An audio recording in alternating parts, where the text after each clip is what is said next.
Jadidchilik yoki jadidizm 19-asr oxiri, 20-asr boshida Turkiston, Kavkaz, Qrim, Tatariston hayotida muhim ahamiyat kasb etgan ijtimoiy, siyosiy, ma'naviy, ma'rifiy siyosiy harakat hisoblanadi.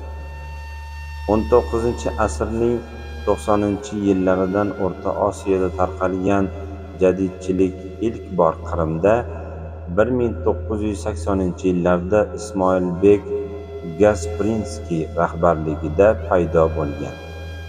Jadidchilik harakati vakillari ko'pincha o'zlarini ilg'or, keyinchalik jadidchilar deb atagan.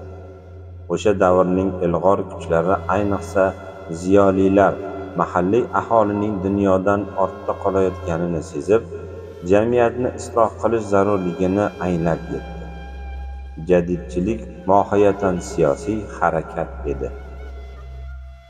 Jadidlarning ijtimoiy, siyosiy, madaniy, ma'naviy faoliyatlarini tahlil qilib va ularning asr boshidagi g'oyaviy qarashlarini kelib chiqqan holda shuni aytishimiz o'rinliki, ular Turkiston xalqlarini savodsizlik, qullik, qashshoqlikdan, chor hukumati mustamlakachiligidan qutqarishga bel bog'laganlar va shu yo'lda yoshlar asosiy kuch bo'lganini tushunib, ularning saviyasini oshirish uchun ko'p sa'y harakatlar qilganlar.